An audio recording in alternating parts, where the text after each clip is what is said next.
you know, it's a powerful and timely question uh, across economics, geopolitics, and even history. And today, I hope to be able to unpack all these parts in at least some detail for you. And I want to start with uh, how the U.S. oil and gas export industry works.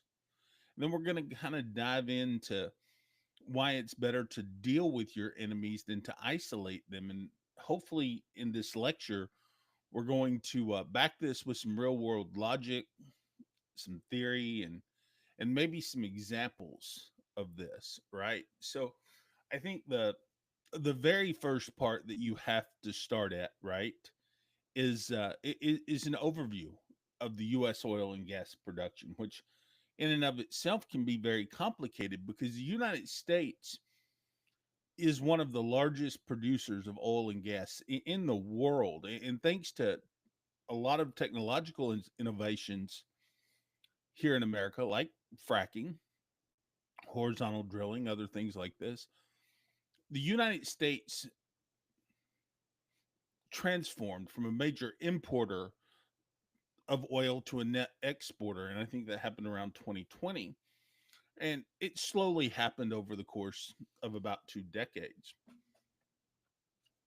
So some key stats that we need to keep in mind as we have this conversation is the United States is in fact a top producer of crude oil, around 12 to 13 million barrels of oil per day. I mean, this is a lot.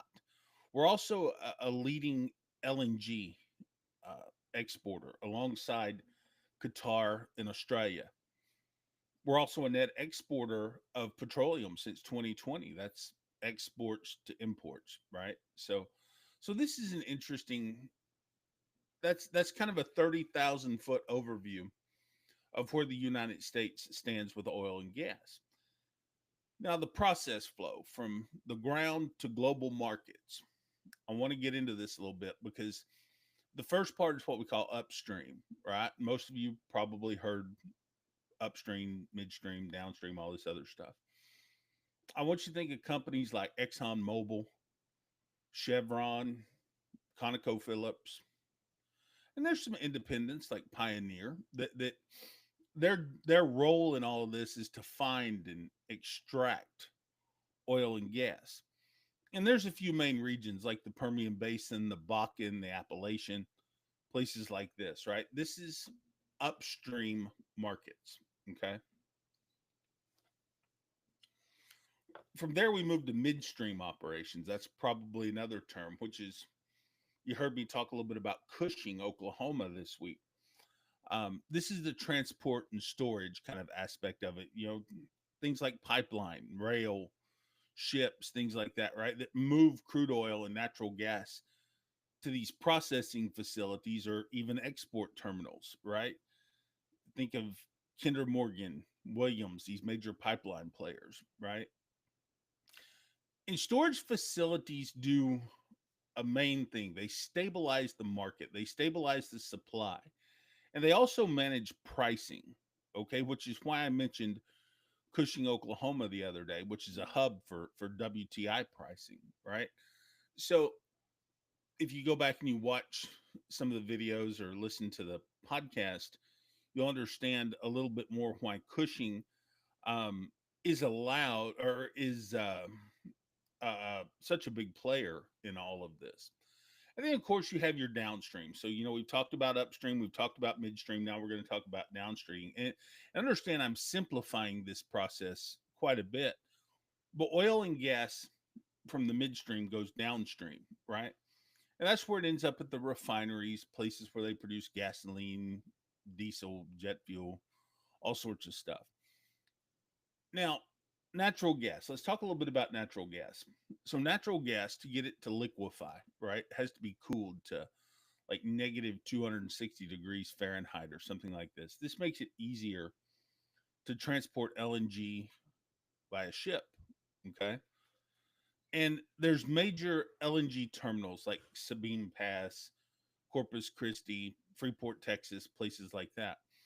This puts this LNG and this product into what we call export markets. And these export markets are, going to places like India, China, South Korea, the Netherlands, the UK, whatever, right? United States LNG is specifically of late, it goes a lot to Europe, right? Also, and this is a key thing to keep in mind, Japan, South Korea, and Brazil are also huge consumers of US LNG. Okay. So if you think about this whole thing, it's a very complicated system. Okay. It's a very complicated system. But what I've done here is given you the 30,000 foot view, right? Okay. Of upstream, midstream, downstream. Okay. Now let's talk about the money of it, right? The exports of economics. And US companies, they sell they sell a lot of petroleum products on the global market, and they're competing with some of these state-owned competitors like Venezuela, Saudi Aramco, Rosneft, all these different players, right? And so the profits come, and this is what's really important. The profits come from global price differentials, WTI versus Brent, right? It also comes from geopolitical demand or seasonal trends, like think European winters, okay, in all of this. When we see that spike in LNG demand, that's usually during the European winters. There's also money to be made with deregulation. So the 2015 repeal of the crude export ban, that helped kind of open the floodgates to the global market for crude oil products. So again, I'm overly simplifying this, hopefully talking to simple people here, how this thing works. And you're going to have a lot of people make comments, and you're going to read in the comments say that I'm oversimplifying this, don't understand it. But, there's no saying that if you can't dazzle them with brilliance, baffle them with bullshit. And I think there's a lot of bullshit going on in the world today, especially when it comes to oil and gas markets. So you just have to simplify this as easy as you possibly can, and understand I'm not going to try to make you guys into experts, because there's plenty of other social media experts out there on this topic. And I'll just leave that kind of right there. But the Department of Energy, I think we're going to enter this conversation, the geopolitical leverage, right? And the regulations. So the Department of Energy and FERC, the Federal Energy Regulatory Committee, FERC, they regulate our exports here in the United States, right? They're the ones that kind of control this market. Some of you who might have been in the business for a while understand these two terms, DOE and FERC. Now, LNG exports, these are, I'm going to talk specifically here about these non-FTA countries, right? That don't have FTAs, what we call a free trade agreement. They require special approval. So this is a whole different topic that we can discuss later on, but exports, I want you to think about this. Exports, when it comes to geopolitical leverage, exports are used as diplomatic tools. It's just that simple.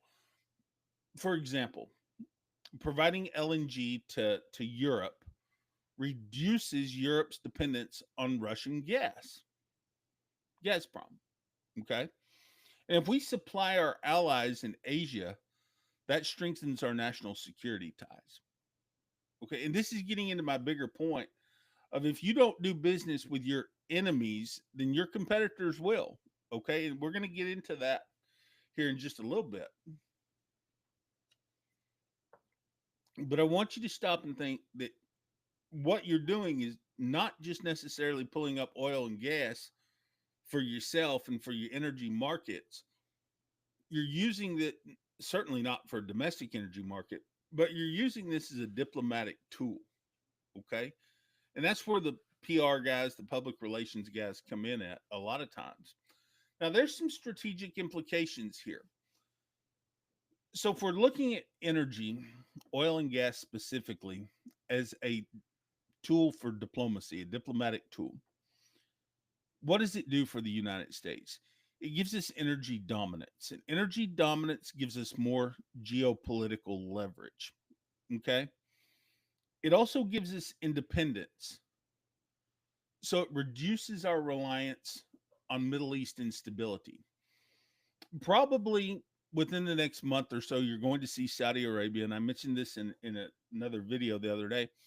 You're going to see Saudi Arabia sending more exports to China, which is a huge consumer of oil and gas, huge consumer for plastics. Think manufacturing, right?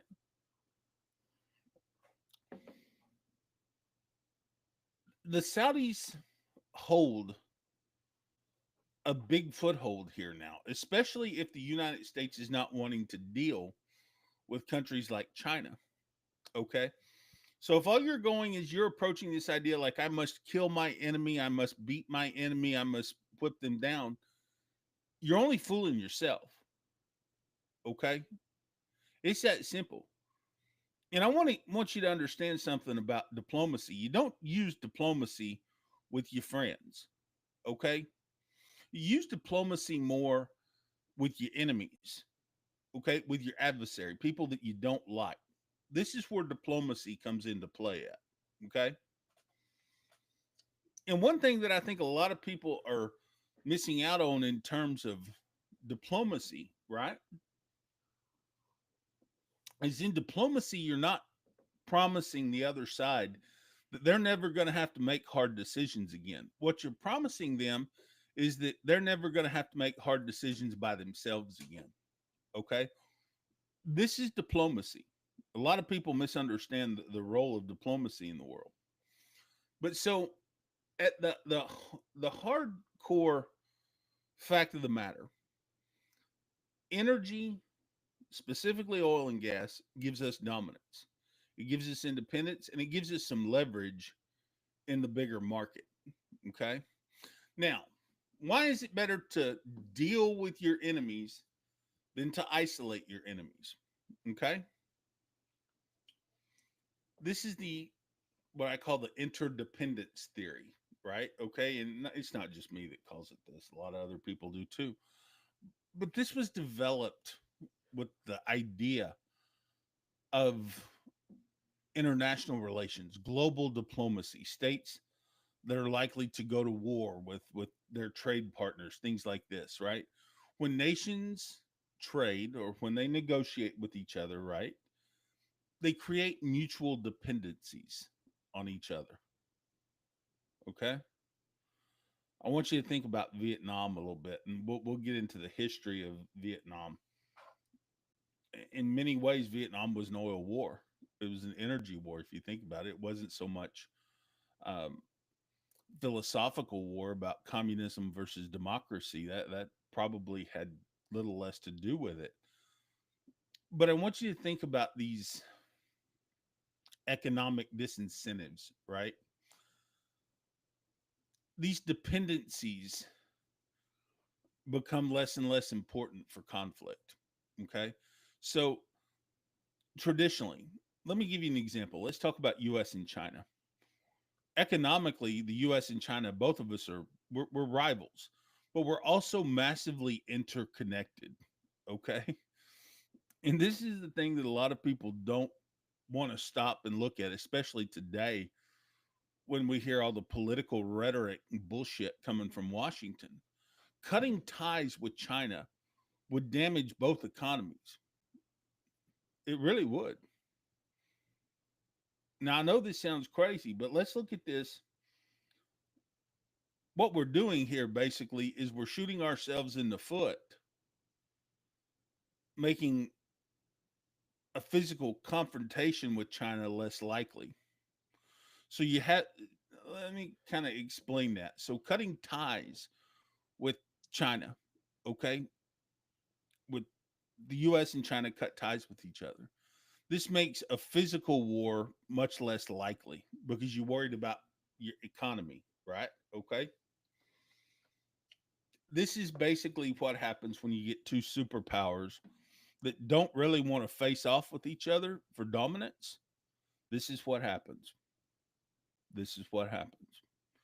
You do a trade war because the trade, and it's been done for many, many years. Think of, Britain in the early United States, right? I mean, trade wars are absolutely nothing new. So what this does is it basically staves off, it holds off a physical conflict, right? Now it does create some isolation because, as we're seeing here in the United States, right, as we're seeing here now, um, it breeds extremism. Okay, isolation breeds extremism, and it forms alliances against you. Okay, so when you isolate a country, you're basically creating these little, you hear this term a lot, pariah states that have no incentive to behave better. Think of Nigeria.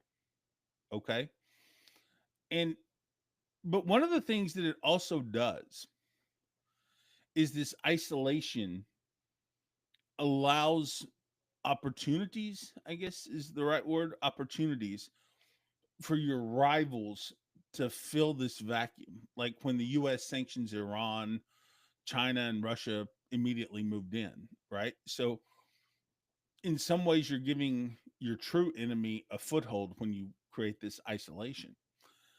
And there's this, I, I know I'm going to open up a can of worms here, but you also create this national victimhood, right, within the isolated state, right, which fuels this nationalism and this hardline politics. And believe it or not, we're actually seeing a lot of that here in the US because the trade war that we're in, our adversaries are actually using this against us to isolate us on the global economy in a lot of ways. And we saw this just on Friday, April, what was it, April 11th. We saw this with Beijing. You might be saying, well, you're so full of it, Matt, you don't even know what you're talking about. Well, let's take a look at this. The U.S. embargo pushed Cuba closer to the USSR, right, to the Soviet Union.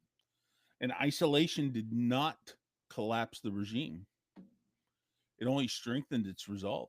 It made the enemy feel like they had more power, right? I want you to think about how that works. You could also argue that there were some engagement efforts during the Obama administration that had a softening effect on these Cuban embargoes and these Cuban issues. But overall, all they do is they create these little pariah states, and a lot of times these trade wars end up strengthening your enemy more than they help you. There's also, let's talk a little bit here about influence and monitoring, right? So talk when you talk with your enemies, right, you're able to gather intelligence, you're able to understand their motives, you're able to understand what's going on, you're able to push for behavioral changes, like denuclearization with North Korea, an Iran nuclear deal, whatever you want to push for. What it also allows you to do, again, is a PR guy, is a global PR guy, somebody who works in this. This is the most important thing for me. When you create engagements and you allow for influence, you're not just allowing for monitoring, but it's allowing you to do something that the Trump administration is not doing a very good job of. That's putting out a believable control of the narrative and provide an alternative to the alternative, to the extremism within these societies. So it's easier to influence, it's easier to have these discussions with people. Okay. This is where diplomacy really comes into play. This is where public relations comes into play. And sometimes when it comes to this monitoring and when it comes to leveraging your influence and collecting the intelligence and all this stuff, this is where PR people come in very, very, very handy. And this is where diplomats come in very, very handy. So there's some real advantages to being able to negotiate with your enemy, right? And to keep these lines of communication open, right?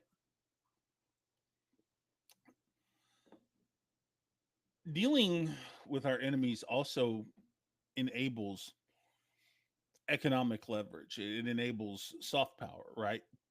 Trade, cultural exchange, diplomacy, all these different things.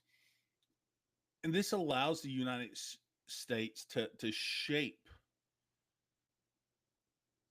I want to choose my words carefully here, to shape the behavior of our rivals without firing a shot. Okay. It also allows for the export of values like freedom, capitalism, open societies, things like this, right? When you create an adversary out of these people who really don't truly want to be an adversary with you, all you're doing is creating a tougher enemy. And that's what I see we're doing today here under the Trump administration. We're creating a lot tougher enemies that somebody else down the road is going to have to come in and clean up. I think when you enter the conversation about dissenting classes, right, within the enemy nations, they're pushing for reform. Think of Boko Haram in Africa. This is a big conversation. Where they're still using this bootleg oil, uh, to Iran, Hezbollah. You're thinking Hamas. You're thinking of all of these people. Really, if you get down to it, the Israeli war right now is not so much from a global standpoint, is not so much at all about land, about security, about anything else. It's about oil. And it's about controlling the amount of oil that gets into the hands of Hezbollah and Hamas, and ultimately into the hands of Boko Haram, which is one of the U.S. key enemies right now, a total terrorist group. Now, but I want to say that with these dissenting classes within these enemy nations who are trying to force reform, you don't have to always go as extreme as like Hezbollah or Boko Haram or something like that. You can just look at China with when they entered the WTO, the World Trade Organization, in 2001. Yes, it helped China a lot economically. It really did. But it also forced China to open up to global norms and things like the internet, education abroad, stuff like that. Young urban Chinese people were growing up in a more globally conscious world, and, and they were often seen as reform minded, which poses a real danger, a real threat to Beijing and to the CCP, the Chinese Communist Party. So, because again, diplomacy forced China to the table and forced China to basically have to grow up. Now, let's talk a little bit about the Nixon connection here. I'm going to go all the way back to 1972 with you when Richard Nixon really shocked the world. You remember, this was before I was born, but a lot of you old timers remember when Nixon visited communist China, right? And at the time, China was very isolated. They were a very impoverished enemy. They talked a good game, but that's about where it stopped, right? But Nixon, as dumb as Nixon was, Nixon knew that if you can't defeat them, you can reshape them. Nixon knew this. He's much said this. And what this did, this move weakened the kind of Sino Soviet alliance, right? It weakened this a lot. It opened up a billion consumer market, right? And it also pushed China to uh, to economic modernization eventually, which is what led to China many years after Nixon getting into the WTO. So the historical proof is there. It works. The historical proof does work. And isolation, let's talk about this isolationist, this what we're trying to do a lot of seems like here in America is this isolationism. It feels satisfying. It's emotional. It's emotionally driven. In a lot of ways, it's punishing and it's clear cut. And it's a very dangerous path to walk.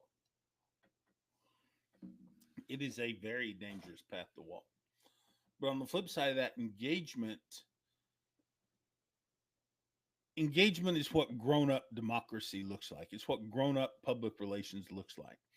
It's an oftentimes very complex, very murky, often slow process that yields in the long term strong, dependable, lasting results.